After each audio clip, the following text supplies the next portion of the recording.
জয়গুরু বন্ধুরা, আমার চ্যানেলে বিউটিজ কিচেনে আপনাদের সবাইকে স্বাগত। আজকে আমি আপনাদের রান্না করে দেখাবো পুঁটি মাছ দিয়ে থানকুনি পাতা দিয়ে ঝোল। এই যে পুঁটি মাছ দেখুন এনেছে, আমি কেটে বেছে ধুয়ে লবণ হলুদ মাখিয়ে রেখে দিয়েছি। এটা আমি এবারে তেলে ভেজে নেব। আমি কড়া বসিয়ে দিয়েছি। এবার কড়াতে আমি এই যে মাছে লবণ হলুদ মাখিয়েছি মাছ দিয়ে দেবো। এই মাছ কটাকে ভাজবো।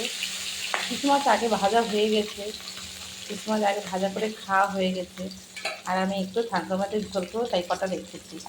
তো দেখুন মাছগুলো কি বড় এবং ডিম ভর্তি পুঁটি মাছ।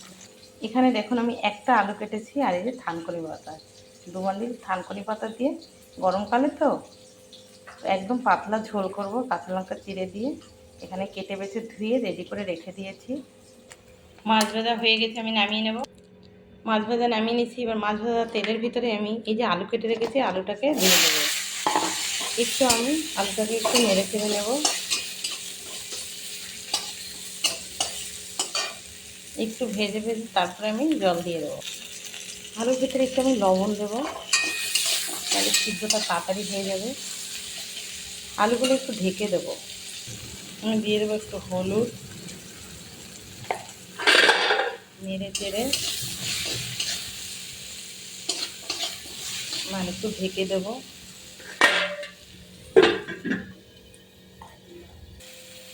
দেখুন আলুটা কি সুন্দর ভাজা ভাজা হয়েছে। এবার আমি দিয়ে দেবো জল। আলু সিদ্ধ হয়, বেশি জল দেব না। আমি দিয়ে দেবো লবণ,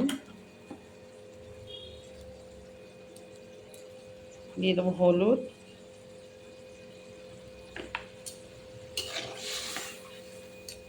নেড়ে চেড়ে এবার ঝোলের জাল হবে।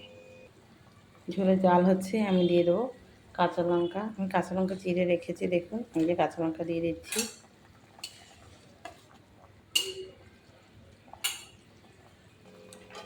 ঝোলের জাল প্রায় হয়ে গেছে, দেখুন আলুও সিদ্ধ হয়ে গেছে, দেখেছেন। এবার আমি থানকুনি পাতাটা দিয়ে দেবো, ধুয়ে কেটে বেছে রাখা থানকুনি পাতাটা দিয়ে দিচ্ছি। ঝোলের উপরে কিন্তু এভাবেই থানকুনি পাতা আপনারা দেবেন। একবারে থানকুনি পাতার আলু সহ একসঙ্গে দেবেন না, তাহলে কিন্তু থানকুনি পাতা তেতো হয়ে যাবে। নতুবা কিন্তু থানকুনি পাতা কিন্তু তেতো না। ঠিক এভাবে ঝোলে দিতে হবে থানকুনি পাতাটা।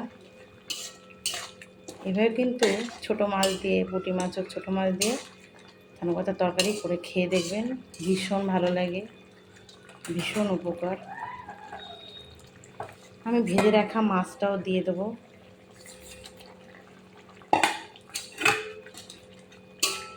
এটা কিন্তু ফোড়ন দেবো। তার মধ্যে বেশি সময় জাল লাগে না, সেদ্ধ হয়ে যায়। এটা অল্প ঝোলই করব।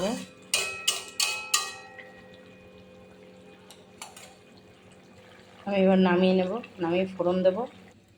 তেল গরম হয়েছে, আমি দিয়ে দেবো তেজপাতা, দিয়ে দেবো সামান্য জিরে। এবার নেড়ে চেড়ে এবার আমি তরকারি ঢেলে দেবো।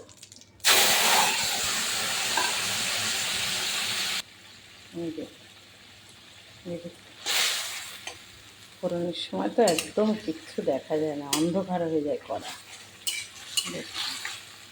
তরকারির কালারটাও কী সুন্দর হয়েছে।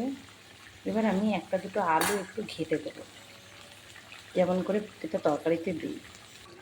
এই দেখুন আমি কিন্তু চামচ দিয়ে একটু আলু ভেঙে দিয়েছি, দেখুন দেখেছেন ঘন ঘন হয়ে গেছে। এবার আমি তরকারি নামিয়ে নেব, হয়ে গেছে আমার তরকারি। ঠিক গায়ে মাখা ঝোল রাখলাম, দেখেছেন।